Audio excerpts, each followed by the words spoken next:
In this video, I'm going to show you how you can set up this workflow that's super simple. You can schedule a weekly trigger that pulls your bank's information, all the incomes and the expenses, and saves everything to Supabase with Postgres and generates a weekly report sent to your email. It might seem hard, but actually takes just a few minutes to set this thing up. And by end of this video, you will have entire system up and running. And also I will give you this Excel template so you can just connect and play with it.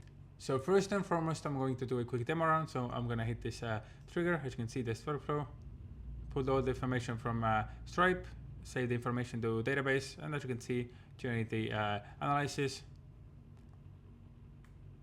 And as you can see, formatting the report, so it can be outputted with HTML. And let's quickly navigate to inbox. And as you can see, here's the report, your weekly financial report, weekly summary, and everything is here. Analysis from financial expert.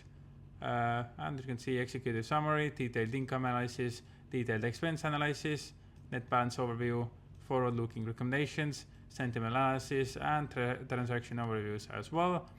Date, description, amount, as you can see, 2025-05, this is 23 of May, school/share business, Rico AI, 3,500 euros, and as you can see, net balance as well, outgoings and incomes here as well.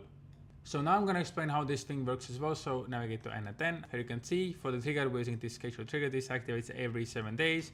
Days between triggers 7 and triggers at hour 5 a.m. So let's move on.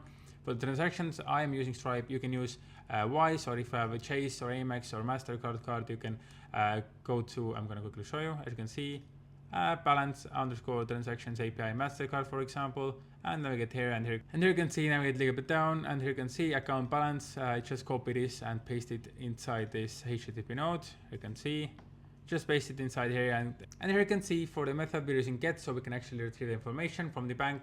And here's the URL as well, http://api.stripe.com/v1/balance _ transactions. And if you're not using Stripe, just go and take your correct URL. So let's quickly move on. And there you can see send query parameters. I'm going to turn this one on. Specify query parameters using fields below, and query parameters will be name and value. Here we're going to basically calculate how many seconds do we have in the week. So let's quickly move on. As you can see, and here we can set the limit how many transactions we can allow. And we're going to turn this send headers on so we can actually use the API key here. As you can see, for the name, we're going to go with authorization, and value will be bearer. And your secret key from your bank. And here you can see when I hit this step, it's going to output all the bank's information.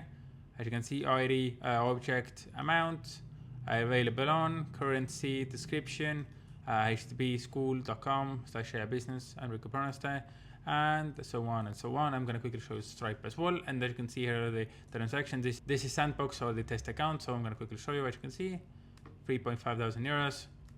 And you can see change charged to Rico AI. And you can see descriptions, school.com/business, Rico AI. I'm going to navigate back to n8n. Here you can see Rico AI, so it's correct. So now let's quickly check how many transactions we had in Stripe as well. So 1, 2, 3, 4, 5. This one failed. So let's quickly check. Scroll down, and you can see 4 and 5. So we got all the transactions. So let's close this for now. And as you can see, the next node is split data. This basically allows us to split all the needed information. So I'm going to open this node, and you can see split today the fields to split out data and include no other fields. So I'm going to hit this step, and we can see it output all the information. And here you can see now we have this overview. When I hit this table, here you can see ID, object, amount, available on, and balance type, created, currency, and so on and so on. Everything is documented here. So let's quickly close this and move on. And here we're going to format all the information so we can actually input it into Postgres database. So I'm going to open this. And here you can see here's the code. This basically allows us to document everything inside the Supabase. I'm going to quickly show you this as well. I'm going to leave this code down below so you can just copy this. I'm going to hit this step. And there you can see it's going to output all the information into these columns here. As you can see, week ending, total in, total out, net, flag, and row JSON. So I'm going to navigate to Supabase, and here you can see weekly reports and week ending, total in, total out, and net, and flag, and row JSON as well. So we can actually do some deep analysis if we need to, and insert that. So I'm going to quickly show you how you can create this table as well. So navigate to SQL editor and open this. I'm going to quickly delete this, and I'm going to quickly copy this code. As you can see, I have this code here. I'm going to copy all this. I'm going to leave this down below as well, so you can just copy this, Then I get back to Superbase, and here you can see I'm going to just paste it here and just hit run.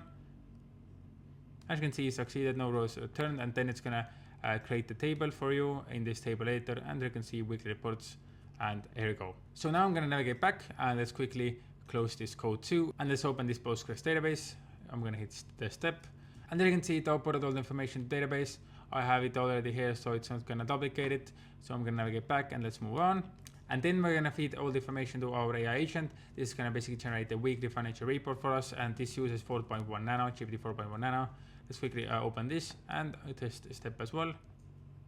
So as you can see, it should output the information, and you can see executing now right now. And here you can see it generated the weekly financial report for us. Report period May 24, 2025. So I'm going to quickly show you this system prompt as well. Here are my financial data for the last week. Report period, total income, total expense, net balance, spending level, and transaction details. And please generate a concise report based on this information. Then it's going to basically use all the information what we previously pulled from the Postgres database, and then we're going to basically generate the report based on the information. And you can see here's the system message as well. So I'm going to quickly open this, and you can see you're highly skilled financial analyst specialized in small business and personal finance. Your task is to generate a comprehensive, insightful, and professional weekly financial report, and some information more to the AI agent, so the AI agent can do better analyze. So let's move on. As you can see, I'm going to quickly close this, and then we have this wait node here, so the AI agent has more time, so I'm going to quickly hit run as well. This is empty, obviously. As you can see, now we have to wait 5 seconds. There you can see, then we're going to feed all the information to our code. This is going to basically format the report in HTML, so we can actually feed it to Gmail. But there might happen one error with this: the format report HTML or just error code free. Node may occasionally fail. This is typically due to the high memory usage within the n8n sandbox. I'm going to quickly show you as well. You can see right now high memory usage 840 megabytes. If it goes over 1 gigabyte, there might happen some kind of errors. But the easiest fix is to just save it and turn it active and just close the window, and there should not be any issues. So now I'm going to quickly show you this code as well. This is going to basically generate this beautiful output here. As you can see, your financial weekly report, financial report, weekly summary. This all the blue lines and everything. This code basically is going to generate all the information. This long code. I'm going to leave this code down below as well, so you can just copy this. So let's quickly move on, and you can see here we're going to output all the information. Resource will be message, operation will be send, to will be your email, and you can see your weekly financial report week ending, and there's the date, and here you can see the email type will be HTML, and message is JSON.html, and we're not going to append n8n attribution, because otherwise it's going to show that we send this with n8n. So now I'm going to quickly show you as well. So I'm going to add another payment here, create payment, manual payment.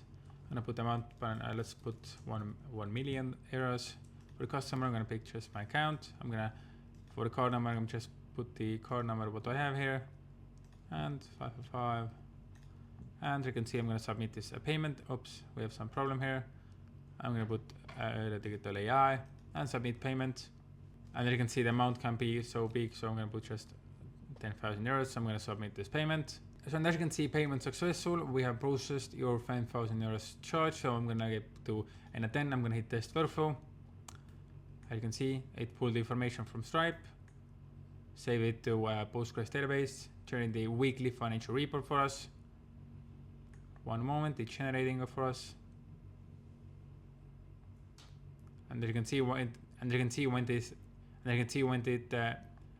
formatting the report HTML and send the weekly report. So I'm going to navigate to Gmail. You can see your weekly final report, and you can see, can we see it? Digital AI, 10,000 euros. So as you can see, it worked. So let's navigate back to n8n, and you can see, and I will leave all the codes and everything under this video, so I can just copy paste them. And thanks for watching, and see you in the next one.